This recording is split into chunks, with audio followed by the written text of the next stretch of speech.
Welcome to the BleedRedblacks Podcast with your hosts Mike, Colin, Shinin, and Santino. Produced by Mark and Johnny Z. BleedRedblacks starts now. Hello, welcome to BleedRedblacks Season 3, Episode 12. We are back in the South Keys after a couple of weeks off. Everyone seems to be traveling around and paying the bills somehow. I respect that. Welcome back to South Keys. With that being said, Mike is the best dressed man in South Keys at the moment. Yeah, rocking a pretty nice blazer, Not bad. some nice slacks, and the complimentary colors on those socks. They're on point. Actually, if you notice, my socks are black and blue. The complimentary set that came with these are the Red Blacks socks, striped socks that I have. Look a little Pippi Longstocking, but they're good luck. They're good luck socks. You know what I'm saying? Hey, you go by the beat of your own drum. I sure do. I sure do. And rocking the Gigi's hoodie and denim, it's Dress Down Janine. Must be dressed down Monday. I didn't hear. Goddamn. What's up? You guys have a United Way function at work today or something? It's post-work dog walk / podcast close. Oh, well, it's rocking it. So, producer Mark made it back from his trip multiple weeks out west doing working stuff. Attaboy. So we now owe you guys 2 dill pickle shots. So we made an executive decision That's here. right, yeah. In order to stave off somewhat of a drunk, we may. What are we waiting till last episode of the season? Last episode of the season. And we'll just add them up. That's right, and they'll all go down range and I predict bad Giddy things will happen the last episode of the season. It all depends It's my swan how song much too, food so we have. It's gonna be dirty. Yeah, it's gonna be. I'll it's tell gonna you be an all epic what the show. fuck I think of you. I'll tell you that right now.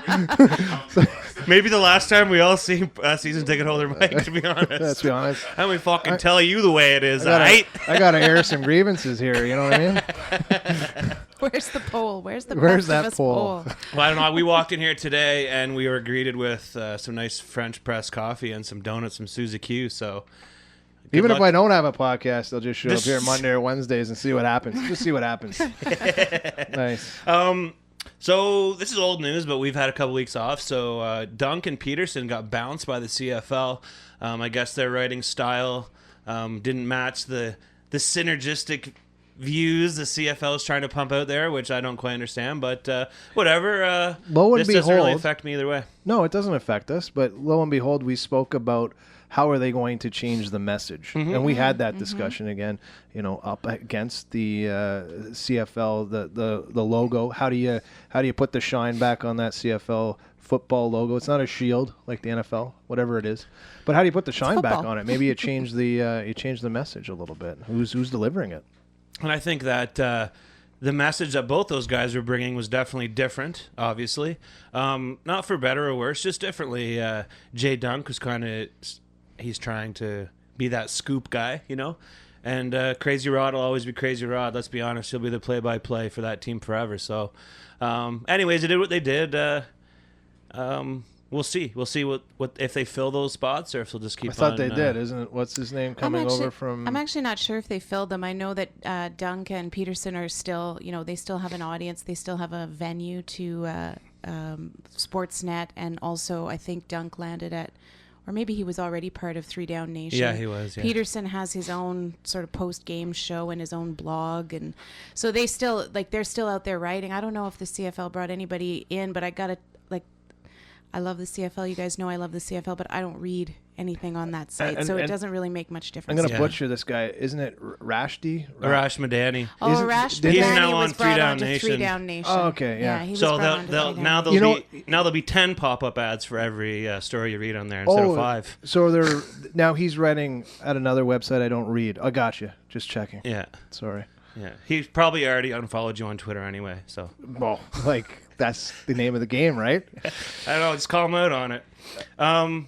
Really quickly, awful news out of Calgary. Young man, Mylan Hicks, was shot. A young man was just arrested this afternoon. Apparently, it was a little brawl that went outside. Just awful. 23-year-old kid. Terrible news. We don't see this kind of stuff in our country very often.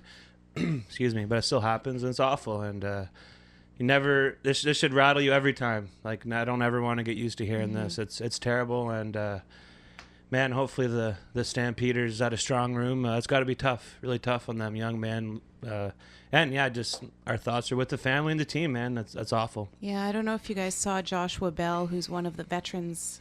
He was one of the few. Him and Huffnagel and Mitchell were the only ones that I saw anyway talk to the media. But it was just heart-wrenching. Like, this guy, one of the veterans on the team, sees himself as a bit of a, like a bit of a mentor to a lot of these young kids, and it definitely hit him deep. And my heart goes out to all the Calgary Stampeders fans and to all the league fans. Like, we say it all the time, the CFL is a big family, and it wasn't just one team that felt this. It was right across the country, and of course to this young man's family. It's a pretty tragic day. It's brutal. Anyways, thankfully, we haven't had to talk about this in, I guess, 3 years of doing this show. So yeah, and that was the first thing I thought of was, we've been lucky, and it's funny you say that. I thought to myself, in 3 years we haven't had to come on the show and say anything remotely like this. So it says a lot about what I hope is a pretty good group of front offices that do take care of rookies coming in and young guys. We've always said it in sports. I think you and I've had this conversation off the air, is these players will get into trouble on their own, obviously, because what comes with that is money and a new place to hang out. And new friends, in air quotes, that try and get you out there doing things you shouldn't. So good on the CFL. This hasn't happened more often, and that's the only positive that came out of that for me was wow, that's the first it's happened in 3-4 years I've done this. So. Yeah. Okay. Let's just go into a little bumper, and then we'll come back. We're gonna do a little quick Turbo game recap, really quick. Okay, let's do it. And now, producer Mark reads football tweets, even though he has no idea what he's talking about. I'm going to make a prediction. It could go either way. I have never had major knee surgery on any other part of my body. Usually the team that scores the most points wins the game. Don't say I don't get along with my teammates. I just don't get along with some of the guys on my team. Welcome to Around the CFL on the BleedRedblacks Podcast.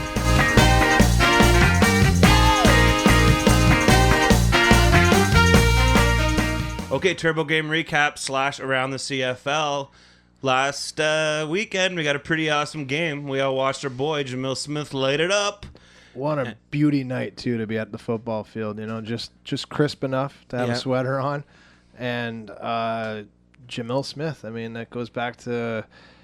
I've taken a little heat about having a favorite player on a CFL team where no heat. The roster rotates a lot, and I stuck up for the guy quite a few times in social media just because he's been here since day one. He's put the time in, and that's all. I think in the CFL that goes a long way, especially on our team. If you look at us coming out of the gates and still having one player here that's continued to try. And that's committed to this team and this city. And I thought of you right away when he ran that back. I think I texted you right away. And we changed our Twitter name instantly. I saw that, Jamil for life. Yeah, we'll change it back after tonight, let's be honest. It's a little much now, Jamie, Yeah, no pressure, bud. We love you. But it was a game for you and it was a game for me because you saw your guy get a run back for a touchdown, 108 yards, and my guy, Brad Sinopoli, 113 yards on 8 carries, and what a game he had.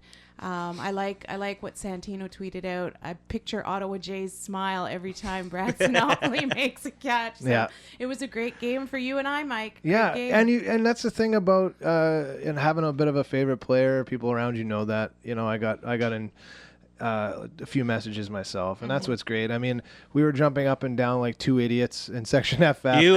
You hugged me, and it wasn't like a bro hug. It wasn't like a tap tap tap. Yeah. It was like a squeeze. It was a legit squeeze. Yeah, it was That's like kind of adorable. It was so the pops were flowing, but still. Oh my God, were they ever? I just got home like an hour ago. Actually, it's crazy. It's I've been wearing this suit since Friday. I was wondering why that school bus dropped you off in front. Beauty. Anyways, great game and just awesome to be able to watch our special teams with my eyes open, and for the first time in years, really feel that change of pace that a big, exciting special teams play can bring. And good on Jamil for committing to this team in this city, like you said, Janine, and just an awesome dude. You guys want a cool follow, very socially aware, awesome, smart man. Follow Jamil on Twitter. He's a really cool dude, and hopefully we'll get him down here sometime. He's a great punt return teacher at Ladies' Night, the first Ladies' Night that the Red Blacks did. Jamil taught me everything I need to know about returning a punt, told me I was pretty good at it. I think he might have told that to 99 other women that night, too. So. 108 yards, good? He's sucking wind there, bud. Okay, enough about that. Big victory. Love it. Love the way we won, and felt like a playoff game. I liked it. It was awesome. Okay, around the CFL, we're really going to focus on the Montreal meltdown, I think. That's a huge, I think, our rival. I've said it many times. We've watched this team go from kind of the, the cat's pajamas of the CFL to the what the fuck's going on to the CFL. But, I mean, finally, Pop steps down. Great GM, asterisks. I'm saying great GM, asterisks for Janine. But poor coach. 22 wins, 36 losses in 58 games on the sideline. And it's funny, Dunk leaks a story and then gets released in the CFL 48 hours later. So nice scoop, bud. Maybe a little too nice. Yeah. Well, let's go back to that asterisk. If it's and I guess for me, I think Jim Pop has been a great GM in the past, but I've been really questioning his decisions at GM, particularly in the past couple of seasons.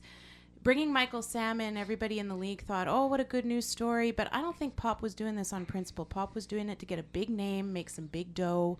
And that didn't work out well for Sam. It didn't work out well for that locker room. It didn't work out well for Higgins, who lost his job because he was trying to get players to have more respect for Michael Sam. Then he spends everything he has on Duron Carter, and he's left with a team this year that has no depth. Behind Duron Carter, there's very little depth. And so I guess I think there was a time when Jim Pop was a good GM, but even now I actually wonder how much longer he's going to be GM of this team. Well, it was such a weird situation because, as we all know, he was replaced by a veteran, Ed Chapdelaine, which was I would say, controversial decision. He kind of leapfrogged a few guys on his bench.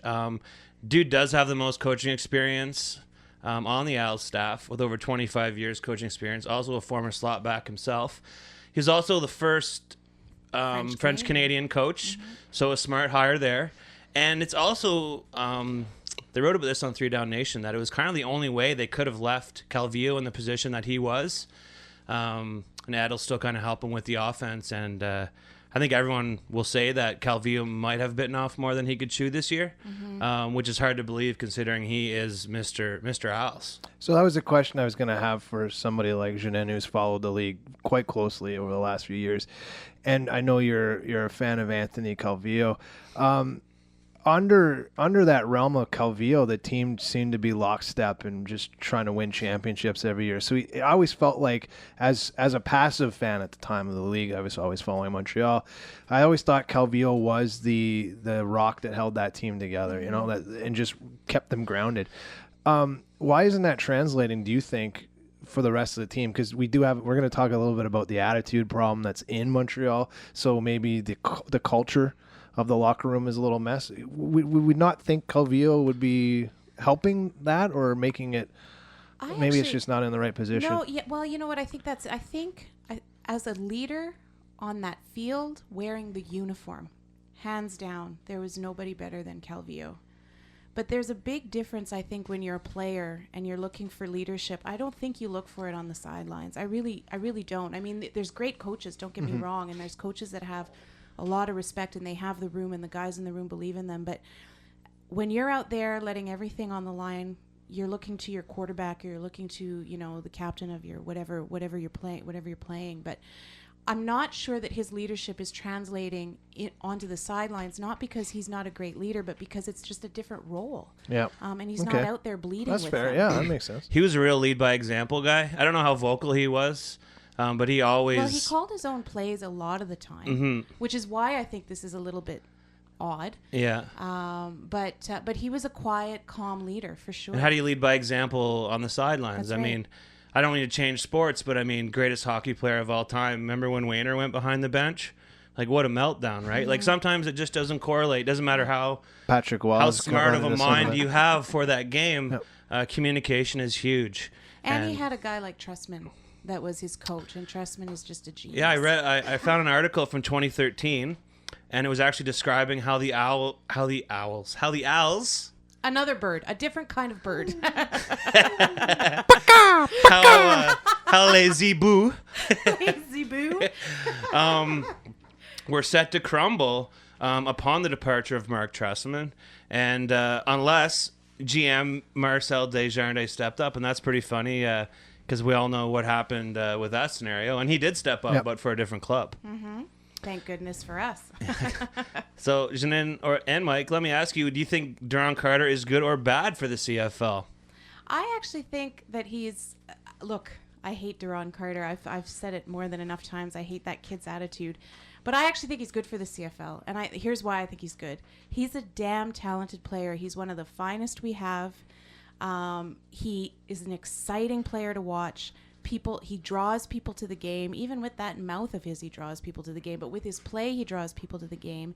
I think he'll be better for the league if he can be paired up with a strong mentor type who can keep him a little bit calm and get him to, just calm down, Duron. Play the game with your head.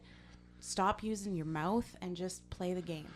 So saying that, he's got some of the best pure speed in the CFL right now, as far as I'm concerned. And I don't know who he would have got that from. I don't know. Maybe his dad. I don't know. Who's his dad? I don't know. Played for a purple team, I think. But let's go back to Montreal for a second here. You were saying about filling seats. I don't know if I know that's an issue for them because I just brought up their home variance versus last year. They're down 5,100 fans. Yeah. And there was a time you couldn't get a ticket in that. That's right, and we were going to some of those games during that time, and they're only at 79%. They need a tow rope up that hill. That's the problem. that's my God.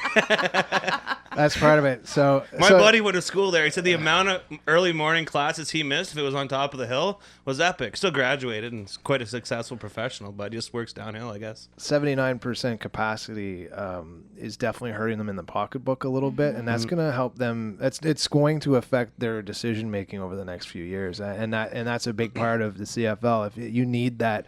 You need that core ticket base, and if they're on Carter and maybe the attitude and the losses are adding up, definitely big changes will happen in Montreal because they will not put up with it as an ownership group for too long. I think when they lost S.J. Green, it was a double whammy because I don't know if Carter was ready to be that number one guy yet, and another year under his wing couldn't hurt anybody. Not only for Carter, but I mean the Owls quarterback situation. Kevin Glenn may still be tossing potatoes in Montreal if it wasn't for that injury. So yeah, who knows, right? So I mean, another problem in Montreal is the players are being very vocal, which makes for awesome Sports Center clips. But if I was coaching / playing on that team, I don't know how I'd like some of the shit coming out of there. So firstly, Nick Lewis has been speaking out all year. And getting fined for it. He just wants more. Feed me the ball. Yeah. And whatever, I can deal with that. But I feel like he might have been the root of some of these problems. I mean, he was chirping quarterbacks early, and a veteran guy like that, I don't know if they needed him. I think there's enough attitude in that room. Like, I think his girth. We're calling this segment a meltdown for a reason. Like, totally, it's a professional sports team within the CFL that's having a complete meltdown from the front office to the field. So it's to me it's your best receiver's blood type is gravy. He's like this team's in trouble, man. Let's be honest. And you hit on it, Mike. They went from actually I think you called them, Colin, the cat's pajamas of the CFL. These guys were unstoppable. This is an identity crisis for this team, for the city, for the fans in the city. It is an all-out identity crisis.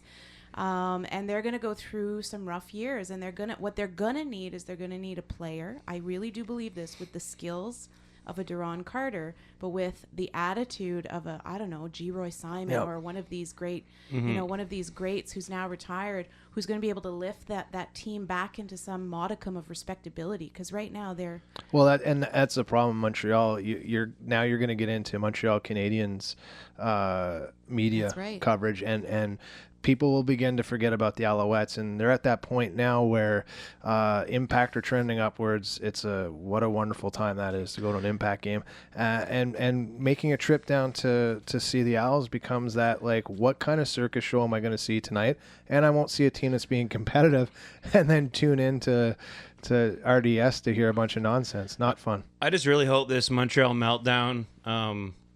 Great alliteration, whoever wrote this. Who's our note taker? I thought Janine wrote all this. But Rakeem Cato, I mean, fighting in practice, fighting for his job, really. And sorry, I lost myself for a second there. I hope that there's no young men that lose their career because of this meltdown. I hope this meltdown is more of a team thing. I'm worried about Cato. He had a lot of skill. He threw 40 touchdowns in his senior year at Marshall. And I hear him on the mic. He does not sound like a confident leader. I'm sorry. No, he doesn't. And he seems bruised, and he seems like he's in rough shape. And that's sad. I mean, the fact that a team would... The trickle-down effect from Pop is, and if it becomes tough. But if it becomes a fire sale in Montreal, I'm going to tell you something. There'll be teams out there that'll take a flyer on Rakeem Cato for sure. Like, this would be one team that should think about that flyer. Absolutely. If there's a fire sale and they put him again, you put a guy like Cato with the right leader. And the problem with Montreal is there's been the rotating door of quarterbacks. Now, Crompton injured himself. I think he just had his shoulder surgery. So maybe he'll be back next year. But you can't learn, you can't grow when you're just going through quarterback after quarterback. So you want to touch on the rest of the CFL there, Janine? The lightning round. I like it. We're not going to talk about the games. I think it bears repeat. We need to talk very quickly about Hamilton. I love Zach Claros. I talk him up a lot, but this guy was being touted as the second coming of Jesus Christ himself, coming back from an injury, and the Ticats are still not in first place. They lost also to the Saskatchewan Roughriders, so a lot of those fans were having a good time laughing at us when we lost to the Roughriders. Add that shot How to do you the like ledger. it now, boys? That's right. How do you like it now? This is a team that's just not where they were last year, or specifically the season before. So it'll be really interesting. Our home-at-home matchup against them will be a really interesting one. Any thoughts on that before I turn quickly to the West? No, I agree. How do you like dill pickles? How do you like them dill pickles, Hamilton? Yeah, we got some for you, boys. Add it to the ledger. And then the West is just with Winnipeg and BC both losing this past weekend. The West has gotten... Calgary is still way out in the lead with 23 points, but Winnipeg and BC are now tied in points. BC is one game up, so they're in second place, but with 16 points, and Edmonton winning, which no one expected. I don't think hot anyway. on the heels there. They're still hot on the heels, and with the East being what it is, you're like a crossover. That is crossover real right now possible is this year. Edmonton. Absolutely. So wow, yeah, I'm with you. I think we'll touch a little bit on that on the game preview as well. So I think we've got some more good football coming up this week, and some really great matchups to look forward to in the future. I keep your eyes peeled for the Winnipeg BC matchup, because they've not yet played each other this season. It's going to be a good couple games. And the last thing before we go, we'll probably mention it in the preview, but at Edmonton BC game was like a playoff game. So wow, like It was great. It's intense. Yeah. Look forward to it. Never again will you see rings on your table with the CFL-approved OLG Coaster Yellow Edition. It's easy. Go to your local OLG retailer, place a bet on a parlay with no research, watch your bet lose, and boom! Coaster! Bet on the Ticats to beat the Red Blacks? Coaster! Bet on the Argos to win the East? Coaster! Coaster come in a variety of price ranges from $2 to $100. After Rake and Juice, you'll never be a long-term winner, but you will always win a coaster with OLG. Welcome to the Coaches Roundtable on the BleedRedblacks Podcast. Okay, this Saturday we head out west to play BC. Our team is not known for our success out west, that's for sure. We have been changing that over the past season, I guess, but home is where we rule. So this could be an interesting mission, and I'm pretty sure that the 16,000 people that are there are going to be in for a real dogfight for sure. Looking closely, as far as offensive and defensive stats goes, Ottawa and BC are pretty close. The one glaring difference being the rushing yards per game. But other than that, both our clubs are pretty evenly matched. And I I'm pretty excited, especially after what we saw from Ottawa's defense last game, if they have the ability to shut down both double J's. Well, in the game, the BC-Ottawa game in Ottawa was a close one. It was an exciting game, so I think we're in for a treat. And I do believe we squeaked out the win last season in BC, so it is possible. It is possible. It wasn't guaranteed win night, was it? I don't know. Remember the sweat on that GM's face that game? That's the best photo of the year. That was. Yeah, what game was that? I think they were playing wasn't ours, Toronto. I think it was 2 years ago, but Vegas has Amazing. it at we're underdogs, 5.5 point favorites, BC Lions, and 53 points over under. So total. so under. I'll Under. take the under all day. So that's interesting. Yeah. If Johnny Sanchez is listening, Yes. under. It's my lock of the week, bud. All right, let's get into a little offense. So our red zone stats have been brutal this year. The Red Blacks currently have the worst red zone conversion rate in the CFL, less than 50%. And field goals won't get it done against a BC team that can spread the field and put points on the board, especially at home. Yeah. So, we gotta convert. I don't know if it's a play calling thing, a personnel thing. We definitely need some more creativity, and need to start mixing it up a little bit in the red zone. Yeah. You talk about a statement game if you're BC. They came off that loss we talked about earlier. They're looking to stay one step ahead of the Eskimos down the stretch, and I think that's where we're going to see we're talking about seeing some amazing football down the stretch, and this year in the league, I think the West is going to surprise us, and there'll be some barn burners out there, as they say. BC out of the gate had an O-line that was new and young, that was, protecting that new young QB, that stud they have there. And they were doing all the right things at the beginning of the game. They were controlling the run game and allowing him to put the ball in the air. So one thing, looking at it this week, it's not translated into lights out football lately. I know they put some points on the board, but they've been kind of stagnant even last week. I mean, it wasn't what was the final score? I think they put 26 on the board. But the good thing about that offensive line that we have to look at is they've only allowed 26 sacks on the season, which is second best in the league. So who do you target on that offensive line? And I'll bring that up there when we get into defense. But be an interesting game for sure. Yeah, it'll be a great game. And I was sad last game. We didn't say this in the wrap up, but I was sad last game to see Ernest Jackson his streak come to an end. So 6 games with a touchdown. He didn't get number 7. So Ejac, we're looking to you to start that streak right on over against your old team, because that's always a fun matchup to watch. And he really wasn't even visible. No, but that's what I find Yeah. about him. He's not visible during so much of the game, but he comes up. He's Mr. Clutch, Mr. Reliable when you need him. It's because he doesn't drop the ball. Unlike another guy on our team, you Well, only talk about him when he catches it. I'm gonna get to that in a minute. Old Four Thumbs Williams. The other thing that was we did talk a little bit about was Brad Sinopoli. Used him a lot last game, and that was one of the first games in a while that they used him. And what happens when you use Brad? A, he gets over 100 yards, but B, it opens up a world of options. Chris Williams was getting open. That wasn't the problem. The problem was he wasn't catching, but he was getting open, and he was getting open because they were starting to use a guy like Sinopoli more. So I want to see that, because against a team like BC that has a great defense, you're going to need to mix things up out there on offense. Good call there. All right, Mike, why don't you get us rocking on defense, bud? So getting back to those, we were talking about the offensive line. Well, left guard Hunter Stewart left the last game with what they call a light ankle sprain. He was a former first-round pick in 2013, and he's been healthy for the most part. If he isn't ready to go, another former first-round pick, Charles Valencourt, will fill in, and he was drafted out of Laval.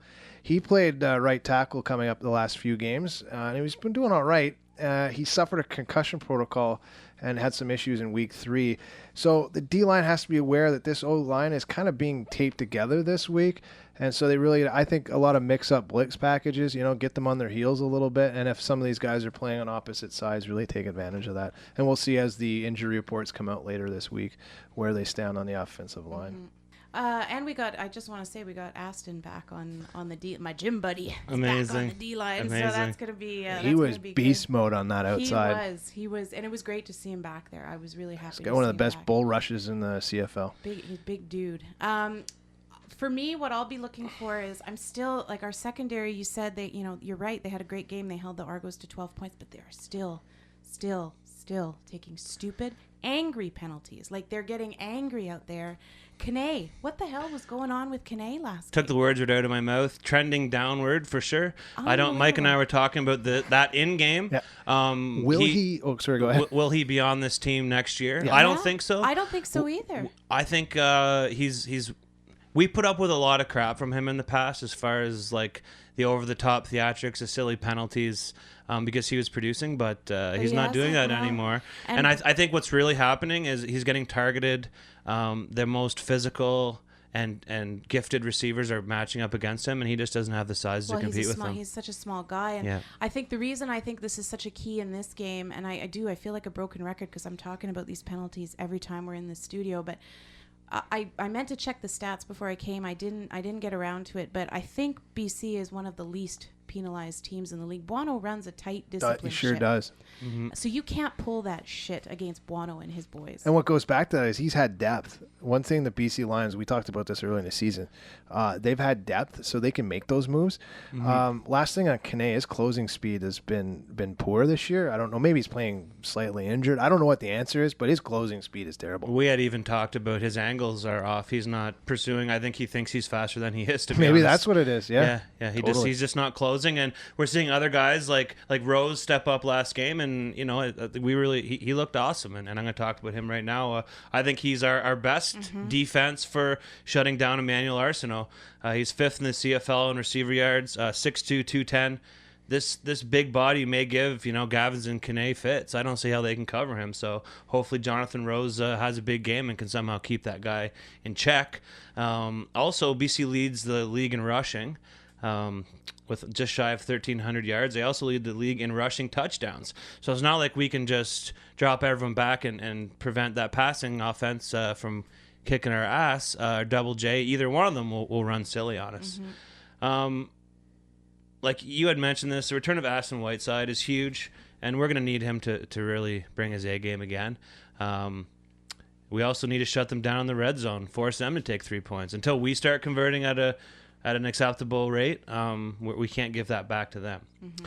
Okay, special teams. Dad Bod, what up with Dad Bod, Janine? Well, he seems to have righted himself, but I don't know. I still feel... Is it a streak? I still feel He's going nervous streaking? every time he gets on the field. I'm feeling a little nervous. So I don't know if being a brand new dad is maybe he's not sleeping enough. I don't know what's going on, but right now he seems to be working. So Chris, you just keep at it.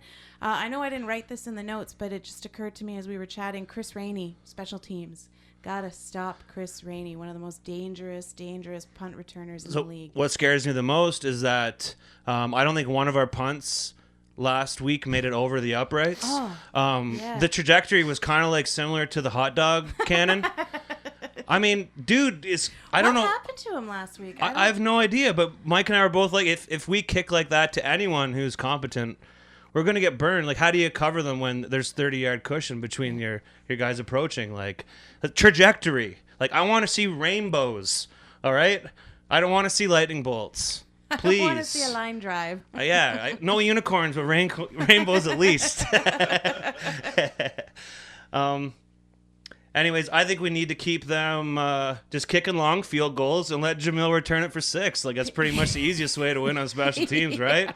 What an easy game. Like, I can't believe people get paid to coach in this league. It's amazing. Finally, we have solid coverage, and as long as the ball isn't coming out like a Roman candle, I think we're going to be able to cover Chris Rainey. Agreed. Jamil Smith, last thing on him, because I forgot to mention before, his post-game interview was fantastic. Wasn't it? Hey, just makes you like the guy even more. He was, he was it was a little bit of me, but he reminded everybody, I've been waiting to do this a long time, but look at all these guys around here to help me get it done. Amazing. Tempers, they tend to flare, and penalties keep coming on special teams. It's been brutal this year. BC Lions got a bit wild last week, and they are treating their games like playoff matches because now it's go time for BC. So keep your head on a swivel on ST. Don't take dumb penalties. Keep your cool. Don't retaliate on all that. Don Cherry talk. Give them the talk. Let's go. No French Canadians. Sorry. Lots of French Canadians from Stupid Europeans. Oh, wait, sorry. Lots of French Canadians from Laval there, boys. Good kid. You got to pin them deep because this BC Lions team, they abandon that run if they can't get the right field position. And we talked about how much they run the ball. So special teams will be a part of that. Pin them deep. Don't let them get that great field position.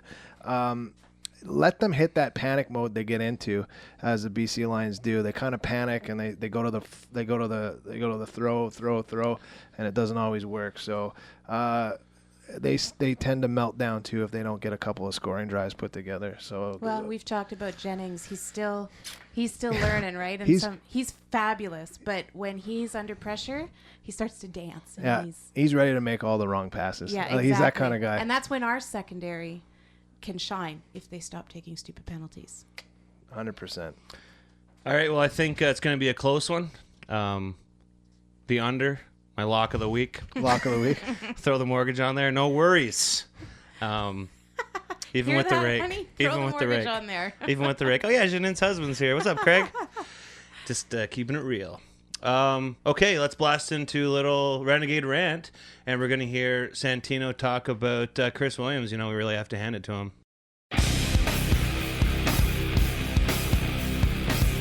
Welcome to the Red Black Renegade Rant with Santino Filoso.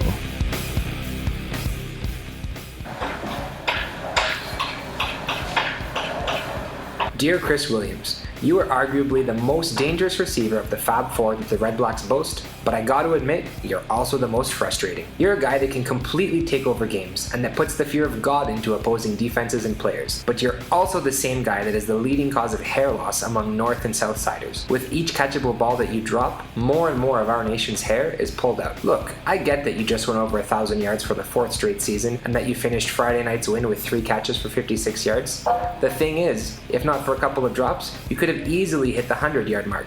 And I know that I'm nitpicking, but the reality is that you deserve to be in the conversation for the best receiver in the league, period. But those drops aren't doing you or the team any favors. Not to mention that as the temperature drops, the stakes of each game rise, making each drop potentially catastrophic. I know I'm splitting hairs here, because after all, you've got 69 catches for 1,051 yards and 8 touchdowns on the year, and who am I to criticize that from behind a microphone? But the fact of the matter is that you are one of the highest paid players on the team, and without a doubt, viewed by your offensive coordinator and your teammates as the team's #1 wide receiver. And when you're paid to be the man, you can't be having those drops. We want the same thing here, Chris. A Grey Cup ring. So let's buckle down, torch some hapless DBs, look the ball the whole way in, catch it, and get after that championship. Shall we? Signed, a sincerely passionate member of our nation. Are you sick and tired of being heckled for selling hot dogs outside TD Place with no permit? Hey, you got a permit for that, bud? Or your worries are over with the new 123 hot dog permit kit from 613 Sneaky Sausage. Send us your money, we send you a permit. It's as easy as doing a backflip after a punt. This permit also works for oysters, corn on the cob, stinky tofu, and lemonade stands. Get yours before it's too late. This has been a paid advertisement by the BRB Group. BRB does not endorse or suggest this product, but if you send us $50, we will print you anything you want. Okay, it's super awesome to be back in studio with you guys. I missed this last couple weeks. Producer Mark was all over Hell's Half Acres across the country.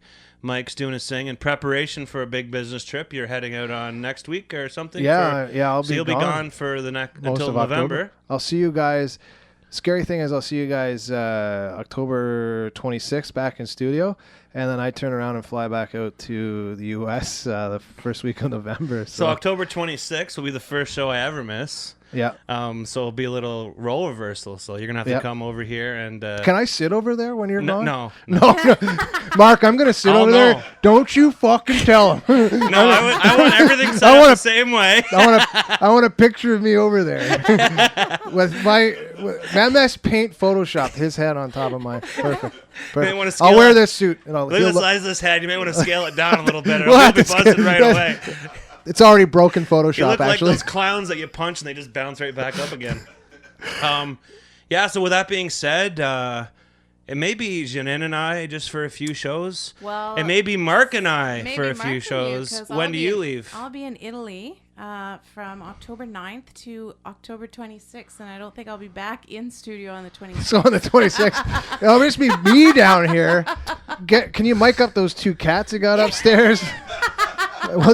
Do we play the Tiger Cats that week? That'd be a fantastic show. Apparently, we're currently accepting CVs Shows for sale again, I hear. BleedRedblacks@gmail. Yeah, it's funny. The value's plummeted. Oh, my We should God. have sold high. We waited too fucking long, man. Had a dear- The podcast bubble burst, man. There's like 800 of them now. Jesus. I had a dear friend. She looked me in the eye and she said, there's too many shows to listen to anymore. But I listen to you once in a while. Thank you.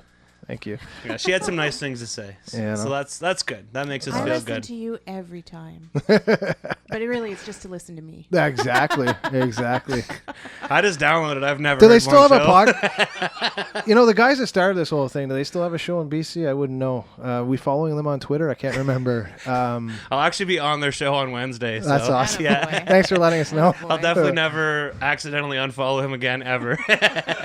Hey, see these thumbs, man? I'm lucky I can even dial my phone number into my phone. I need one of those stylus. Does those still exist? Yep. Like, On the phone that's banned on airlines right now. Who had a Palm Pilot here? I did. oh, nice. That's fantastic. I had a stylus for my speak and spell. Are you kidding me? Yeah, with that being said, you guys ever want to live the dream and be on the Bleed Red Blacks podcast, now's your chance. Colin's pretty desperate, guys. Come on in. I wouldn't say desperate. I would say open to ideas. To possibilities. Yes. Open to help. possibilities. Immediate help. That requires zero work from my end. That's what I'm talking about here. But no, for reals, you guys want to do it, hit me up. I've talked to a few people already. If it's just Mark and I, that'll be awesome too. Whatever. The weirdness factor will go crazy and it'll be about 3 hours long. But I guarantee we'll talk about the Red Blacks at least once. Perfect. Much I don't to want to come Mark's back to a podcast that's 3 hours about pigeons, you two. I'm just saying. Hey-oh! I heard a rumor. There you go. So Little inside joke, listeners. Little inside joke. Yeah, Santino must like that one. That's for you, Santino. Yeah, that's for you, Santino. Santino. Yeah. That's for Santino. do they have pigeons in Brazil? Don't worry, he'll fucking They tell you. sure do. They're fucking delicious. All right, dudes. Safe travels, Mike. Yep. See you in November. Yep. Super fucking weird. Janine, have an amazing vacation. Thank you. I'll See be you here in next week. Okay, Be yeah. here next week. So one more before Reason. we boot out, and I can't let us go without a little shout out to both Carleton and Ottawa U this week. It's Panda weekend. Pandemonium. Mark, we're coming for that Panda. Did you know Brad Sinopoli played for the GG, I Janine? did know that Brad Yeah? Okay, Sinopoli. Did cool. you know he was quarterback? Panda games work out for you. Here's the thing, Mark. I'm missing the Panda game because my little brother's getting married, and I guess you have to go to that. But I bet you when I'm not there, the GGs win. I bet. Yeah. Going to Lethbridge is a Hail Mary. That's for sure. Well, close your eyes and let her rip, bud. Hopefully someone catches it, and hopefully they got the same jersey color as you do. But best of luck to both schools. We're 4-0, Ottawa U. Carleton's 4-1, so it's going to be a good game. And it's always good to see the city get behind college football. Yeah, I think I might check it out from the You berm, should, you should. and I'm going to talk around and just see if there's anyone there that frequents the Red Blacks games, and I'm just kind of curious about the vibe out there. Yeah, It it's seems fun. pretty awesome. It's a fun so. day. Wicked. We don't know who will be on the show next week, but we will know. Wait. Easy for I'm me to for say. sure here. I think I'm panicking already. Oh You my God. are. I'm totally panicking. I think I just swallowed my tongue. Do you have a spoon, Mark? No, it's just the Suzy Q icing. The viscosity is just way off charts. All right, dudes, let's get out of here. See you guys next week. Thank you for stopping by on this week's episode of the Bleed Red Blacks podcast. Follow us on Instagram and Twitter at Bleed Red Blacks, or like us on Facebook at facebook.com/Bleed Red Blacks podcast.